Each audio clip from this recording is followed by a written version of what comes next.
नमस्कार दोस्तों, स्वागत है आपका हमारे इस नए वीडियो में। पिछले वीडियो में हमने बात किया कि कैसे रानी लक्ष्मीबाई अंग्रेजों को धूल चटाकर निकल गई थी।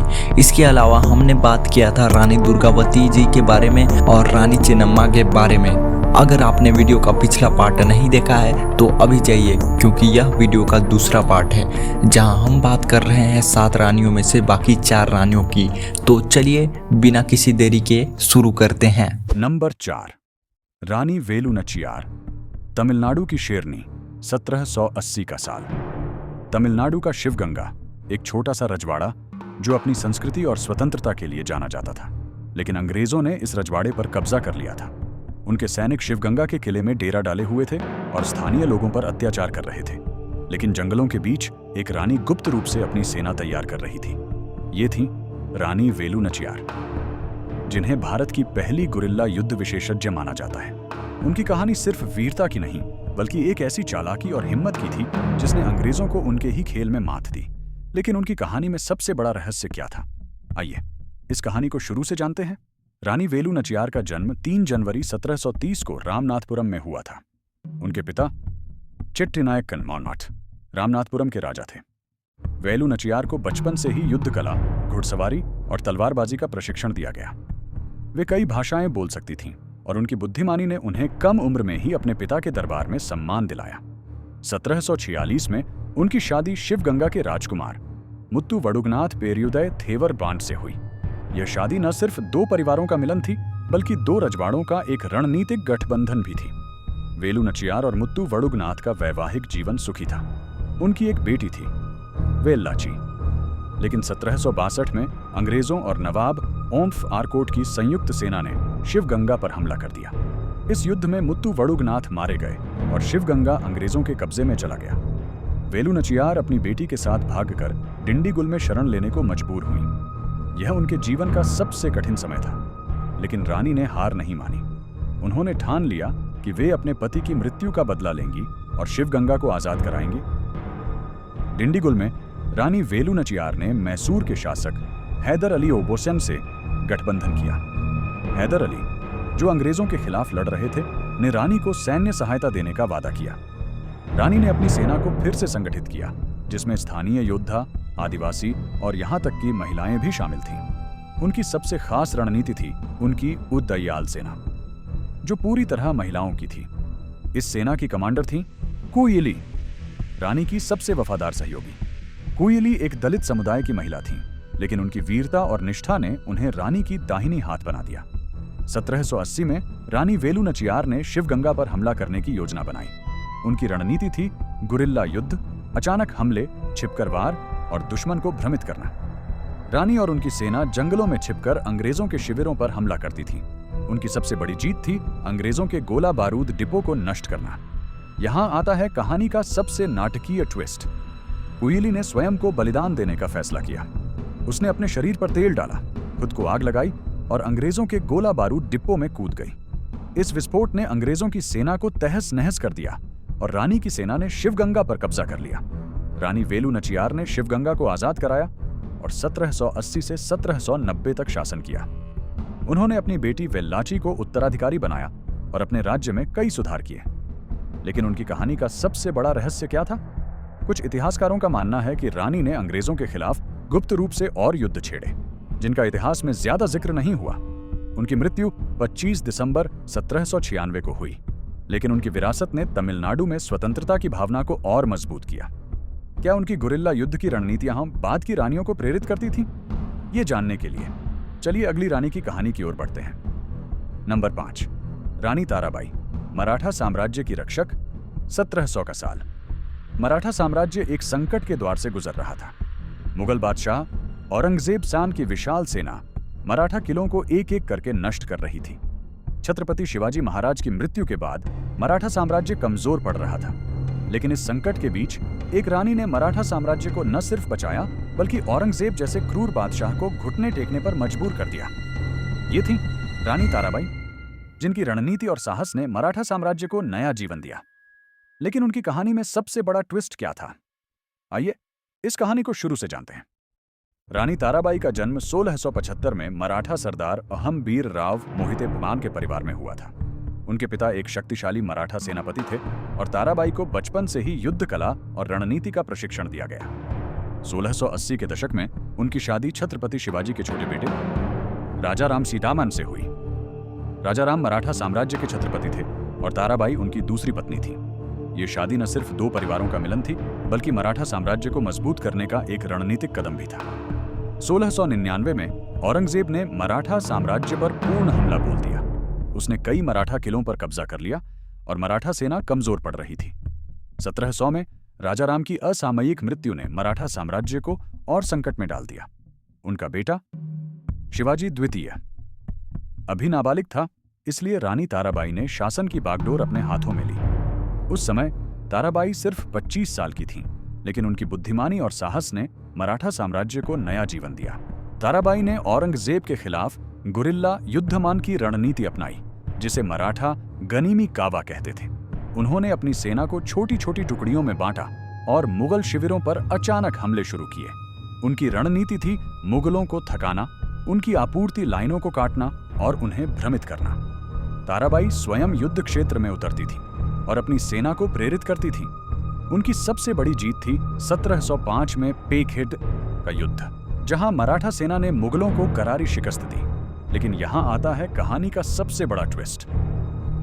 1707 में औरंगजेब की मृत्यु हो गई, लेकिन ताराबाई की चुनौतियां खत्म नहीं हुई। औरंगजेब के बेटे आजम शाह ने मराठा साम्राज्य पर हमला जारी रखा। इसके अलावा मराठा साम्राज्य के अंदर भी आंतरिक कलह शुरू हो गया। ताराबाई के सौतेले बेटे शाहू को मुगलों ने कैद से रिहा कर दिया और उन्होंने मराठा तख्त पर दावा ठोका। ताराबाई ने अपने बेटे शिवाजी द्वितीय के लिए शासन चलाया, लेकिन शाहू के समर्थकों ने उन्हें चुनौती दी। 1714 में ताराबाई को कैद कर लिया गया, लेकिन ताराबाई ने हार नहीं मानी। 1730 में उन्होंने फिर से सत्ता हासिल की और कोल्हापुर में एक अलग मराठा रियासत स्थापित की। उन्होंने अपनी मृत्यु तक मराठा साम्राज्य को मजबूत करने के लिए काम किया। उनकी कहानी का सबसे बड़ा रहस्य क्या था? कुछ इतिहासकारों का मानना है कि ताराबाई ने गुप्त रूप से मुगलों के खिलाफ और युद्ध छेड़े, जिनका इतिहास में ज्यादा जिक्र नहीं हुआ। उनकी मृत्यु के बाद मराठा साम्राज्य ने पेशवाओं के नेतृत्व में और विस्तार किया। क्या ताराबाई की रणनीतियां बाद की रानियों को प्रेरित करती थीं? ये जानने के लिए चलिए अगली रानी की कहानी की ओर बढ़ते हैं। नंबर 6, रानी चेन्ना भैरदेवी। विजयनगर की दीर्घकालिक 16वीं शताब्दी का भारत। विजयनगर साम्राज्य, जो अपनी समृद्धि और संस्कृति के लिए जाना जाता था, कई चुनौतियों का सामना कर रहा था। मुगल साम्राज्य का उदय हो रहा था और पुर्तगाली और अन्य यूरोपीय शक्तियां भारत के तटों पर अपनी पैठ बना रही थीं। लेकिन इस दौर में एक रानी ने 54 साल तक शासन किया और न सिर्फ अपने राज्य की रक्षा की, बल्कि मुगलों, पुर्तगालियों और अन्य दुश्मनों को मात दी। ये थीं रानी चेन्ना भैरदेवी, जिन्हें इतिहास की सबसे लंबे समय तक शासन करने वाली रानी माना जाता है। लेकिन उनकी कहानी में सबसे बड़ा रहस्य क्या था? आइए इस कहानी को शुरू से जानते हैं। रानी चेन्ना भैरदेवी का जन्म 16वीं शताब्दी की शुरुआत में विजयनगर साम्राज्य के नागिरे प्रांत में हुआ था। वे जैन धर्म की अनुयायी थीं और उनके परिवार का विजयनगर के शाही परिवार से गहरा रिश्ता था। चेन्ना भैरदेवी की शादी नागिरे के शासक नीतो विश्वनाथ नायक पान से हुई। उनके पति की मृत्यु के बाद उन्होंने शासन की बागडोर अपने हाथों में ली। उस समय विजयनगर साम्राज्य कई आंतरिक और बाहरी चुनौतियों का सामना कर रहा था, लेकिन चेन्ना भैरदेवी ने अपनी बुद्धिमानी और कूटनीति से अपने राज्य को मजबूत किया। चेन्ना भैरदेवी का शासन 1550 से 1604 तक चला, जो भारतीय इतिहास में किसी भी रानी का सबसे लंबा शासनकाल है। उन्होंने अपने राज्य में कई सुधार किए। उन्होंने व्यापार को बढ़ावा दिया, खासकर मसालों और कपड़ों का निर्यात। उनके शासनकाल में नागिरे एक महत्वपूर्ण व्यापारिक केंद्र बन गया। उन्होंने जैन मंदिरों और मठों का निर्माण करवाया और कला और संस्कृति को प्रोत्साहन दिया। उनकी निष्पक्षता और न्यायप्रियता ने उन्हें जनता के बीच बेहद लोकप्रिय बना दिया। लेकिन चेन्ना भैरदेवी की सबसे बड़ी चुनौती थी पुर्तगालियों का बढ़ता प्रभाव। पुर्तगाली, जो गोवा में अपनी कॉलोनी स्थापित कर चुके थे, दक्षिण भारत के तटों पर नियंत्रण चाहते थे। चेन्ना भैरदेवी ने उनकी इस महत्वाकांक्षा को खुली चुनौती दी। उन्होंने अपनी नौसेना को मजबूत किया और पुर्तगालियों के खिलाफ कई समुद्री युद्ध लड़े। उनकी सबसे बड़ी जीत थी पुर्तगालियों को व्यापार में मात देना। उन्होंने स्थानीय व्यापारियों को संगठित किया और पुर्तगालियों की व्यापारिक चौकियों पर हमले किए। यहां आता है कहानी का सबसे नाटकीय ट्विस्ट।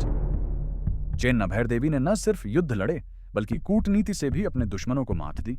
उन्होंने मुगल बादशाह अकबर के साथ एक रणनीतिक गठबंधन बनाया जिससे उनके राज्य को सुरक्षा मिली।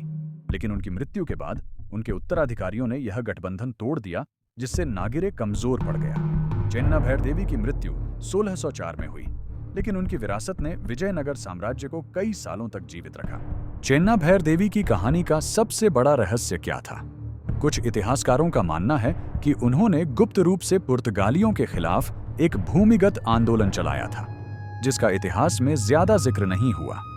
उनकी लंबी उम्र और शासनकाल आज भी इतिहासकारों के लिए एक आश्चर्य का विषय है। क्या उनकी कूटनीति और रणनीतियां बाद की रानियों को प्रेरित करती थीं? ये जानने के लिए चलिए आखिरी रानी की कहानी की ओर बढ़ते हैं। नंबर 7, रानी पद्मिनी। चित्तौड़ की किंवदंती। 1303 का साल। चित्तौड़ का किला, जो राजपूत शौर्य और सम्मान का प्रतीक था, एक भयंकर युद्ध का गवाह बनने वाला था। दिल्ली के सुल्तान अलाउद्दीन खिलजी मौखान ने चित्तौड़ पर हमला बोल दिया, लेकिन इस युद्ध के पीछे का कारण था एक रानी की सुंदरता और साहस।